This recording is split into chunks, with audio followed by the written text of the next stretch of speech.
کافری تو موت کا ہے نام اے روشن نہاد، مردہ سے غازی کو کیوں کر زیب دیتا ہے جہاد۔ مرد مومن زندہ ہے اور خود سے ہے مصروف جنگ، یوں جھپٹتا ہے وہ خود پر جیسے آہو پر پلنگ۔ کافر بیدار جو بت کا پجاری ہوتا ہے، بہتر اس دیندار سے جو حرم میں سوتا ہے۔ دیدہ کور اس کو کہتے ہیں کہ دیکھے نہ ثواب، دیکھتا ہرگز کبھی شب کو نہیں ہے آفتاب۔ خاک کی صحبت بنا دیتی ہے دانے کو درخت، آدمی ہے خاک کی صحبت سے لیکن تیرا بخت۔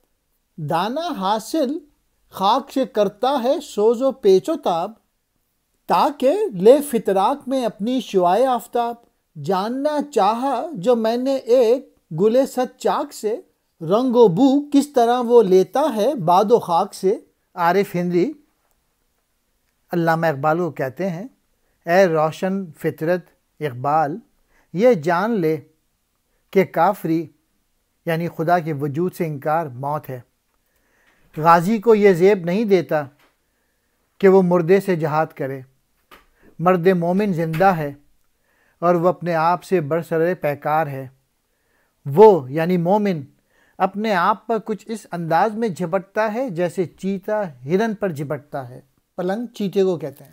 بت کے سامنے بیٹھا ہوا ایک بیدار دل کافر اس دیندار مسلمان سے افضل ہے جو کعبے میں سویا ہوا ہو۔ یعنی ایک ایسا کافر جو پورے دلی جذبے کے ساتھ بت کی پوجا کرتا ہے، اس مومن سے بہتر ہے جو مسجد میں سوئے ہوئے دل کے ساتھ یعنی صحیح معنی میں دلی توجہ کے بغیر عبادت کرتا ہے۔ بظاہر وہ عبادت کر رہا ہوتا ہے لیکن اس کا دل کہیں اور یا کہیں اور خیالوں میں کھویا ہوا ہوتا ہے۔ اصل عبادت حضور قلب سے ہے۔ جو آنکھ برائی کو دیکھتی ہے وہ اندھی ہے، اس لیے کہ سورج کو کسی بھی جگہ رات نظر نہیں آتی۔ مطلب یہ کہ اچھے انسان کو ہر جگہ اچھا ہی نظر آتی ہے، جبکہ برے کو برائی نظر آتی ہے۔ مٹی کی صحبت سے دانہ درخت کی صورت اختیار کرتا ہے، بیج کا بڑھ کر پھول کا درخت بننا زمین کے طفیل ہے، جبکہ آدمی مٹی کی صحبت سے تیرا بخت یا بد نصیب ہو جاتا ہے۔ دانہ مٹی کے اندر یعنی زمین میں پیچ و تاب کھا کے اس سے باہر نکلتا ہے تاکہ وہ آفتاب کی شعاع کو شکار کرے۔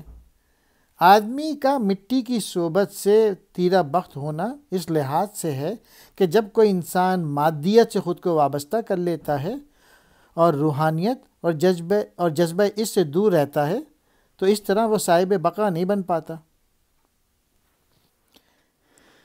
میں نے پھول سے کہا، اے سینہ چاک، تو ذرا یہ تو بتا کہ تو ہوا اور مٹی سے رنگ اور خوشبو کیوں کر یا کیسے حاصل کرتا ہے؟